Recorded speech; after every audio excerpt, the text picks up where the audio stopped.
여중생 살해 어금니 아빠 이영학 실체 및 사건 정리. 패스트 1. 9살 때 희귀병 진단을 받은 이 씨는 초등학교를 졸업하고 나서 아르바이트 등으로 생계를 꾸렸습니다. 그는 일식집에서 일하던 2003년 최미선 씨를 만나 인연을 맺었고 그해 딸을 낳았습니다. 딸은 생후 6개월 됐을 무렵 아빠와 같은 병을 앓기 시작했습니다. 이 씨는 딸의 치료비 모금 활동을 했고 딸의 이름을 딴 개인 홈페이지도 운영하면서 투병일지를 올렸습니다. 2009년엔 미국을 찾아 자신의 사연을 알리기까지 했습니다. 그러나 이 씨는 사람들의 관심이 점차 줄어들면서 우울증에 시달려온 것으로 알려졌습니다. 지난 2009년 한 인터넷 카페에는 아내 최 씨의 명의로 남편이 간질과 치매 탓에 가족을 잊어가고 있다. 수많은 약을 먹으며 겨우 버티고 있다는 글이 올라왔습니다. 이 씨도 2010년 자신의 홈페이지에 간질과 우울증에 시달리고 있다고 밝혔습니다. 이영학의 부인 최미선 씨의 인생도 비극적으로 끝이 났습니다. 최미선 씨는 지난달 1일 2009년부터 8년간 의붓 시아버지로부터 지속적으로 성폭행을 당했다며 남편과 강원 영월경찰서에 찾아가 고소장을 냈습니다. 2009년은 이 씨가 딸의 병원비 마련을 위해 미국으로 갔던 해입니다. 최미선 씨는 남편이 미국에 가 있는 동안 강원도 영월의 시댁에서 머물렀는데 이때부터 최 씨 시어머니와 사실혼 관계에 있던 의붓 시아버지의 성폭행이 시작됐다고 주장했습니다.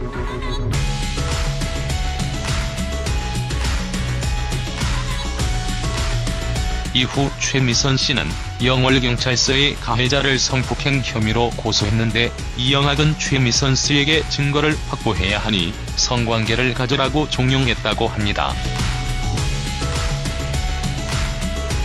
이 문제로 부부가 심하게 다투었고 지난달 9월 5일 서울 중랑구 5층 자택에서 투신해 스스로 목숨을 끊었습니다.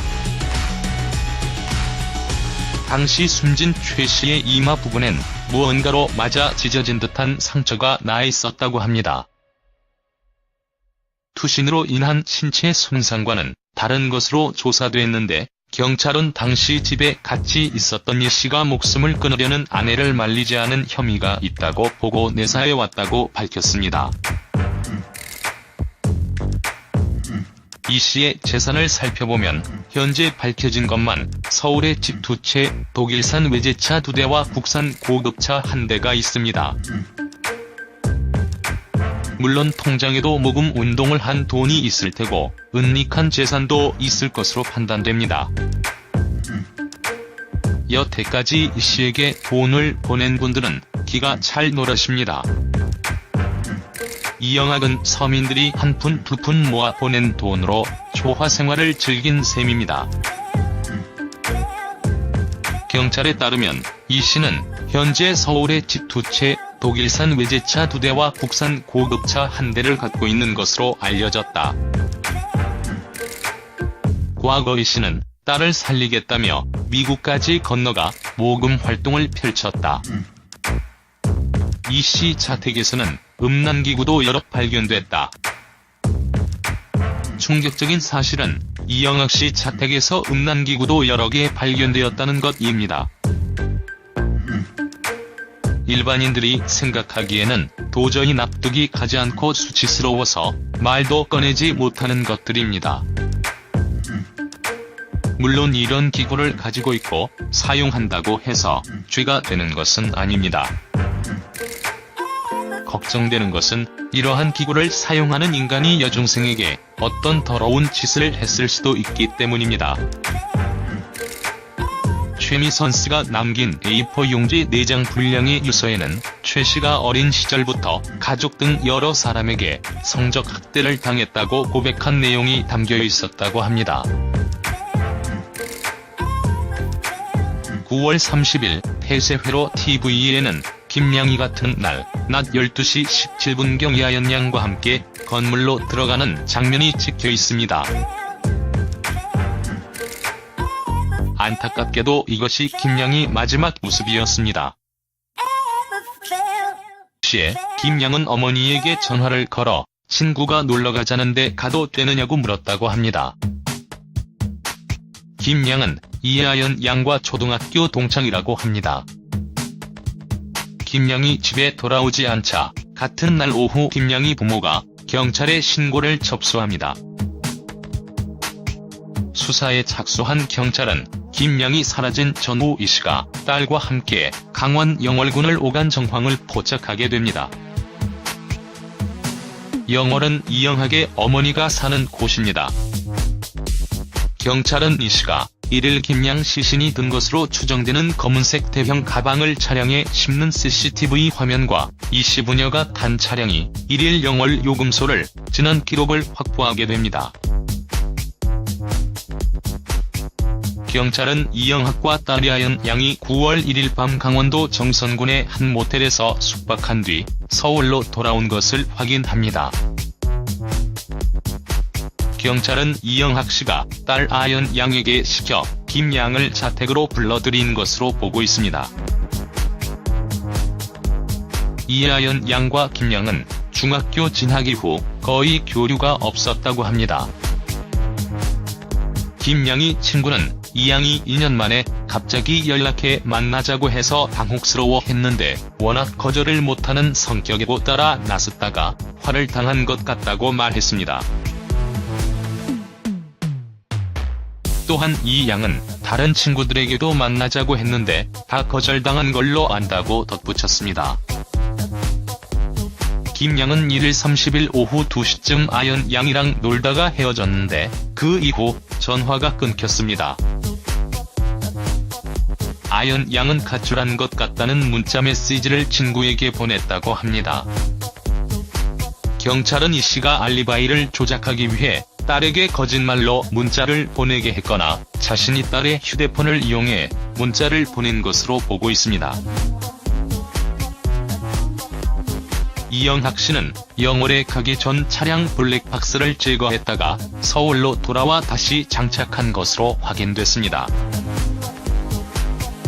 인터넷에 아내가 그리워 동해로 간다는 취지의 글을 올리기도 했는데 김양 살해 후 알리바이 조작을 위해 올린 글로 보여집니다. 결국 어금니 아빠 이영학 씨 부녀는 9월 5일 오전 10시 20분경 서울 도봉구의 한 빌라에 숨어있다가 경찰에 체포됩니다. 그 당시 이씨 부녀는 수면제를 과다 복용해 의식을 잃은 상태였습니다.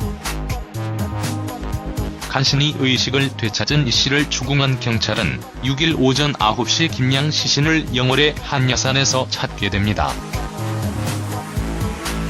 현재 이씨 부녀는 생명엔 지장이 없으나 의식이 뚜렷하지 않아 경찰은 조사에 어려움을 겪고 있습니다. 경찰이 확보한 이씨 태블릿 PC에는 2일 이씨가 딸과 함께 찍은 영상이 담겨 있습니다. 영상에서 이씨는 자살을 마음먹고 영양제 안에 약을 넣어두었는데 집에 놀러온 김양이 모르고 먹었다고 주장하고 있습니다. 살인이 아닌 사고라는 의미인데 그렇다면 왜 그 즉시 119나 경찰에 신고하지 않고 산에 시신을 유기했을까 하는 의문이 드는 대목입니다. 동생 살해 의문점. 이영학 씨는 거대 백악종이라는 질환이 있습니다. 치아와 뼈 사이에 악성 종양이 계속 자라는 병입니다. 전 세계에도 몇 안 된다는 사람만 앓고 있는 것으로 알려진 희귀 난치병입니다. 이영학 씨는 이 병으로 인해 일반인들의 관심을 모으며 많은 분들이 정성을 담아 이영학 씨의 계좌로 돈을 보냅니다. 2006년 이 씨가 자신과 똑같은 병을 갖고 태어난 딸을 살리려 애쓰는 안타까운 모습이 일부 언론에 공개되기도 했습니다. 당시 이영학 씨는 계속된 치료로 치아가 어금니 한 개밖에 남지 않아 이때부터 이영학은 어금니 아빠로 불려지게 됩니다. 이영학 씨가 여중생을 살해했다는 기사를 접하고 나서 왜 이 씨는 딸의 친구인 여중생을 살해했을까? 라는 의문에서 자유로울 수 없었습니다. 지금부터는 지극히 제 개인적인 견해이기에 사실과는 거리가 있을 수도 있습니다.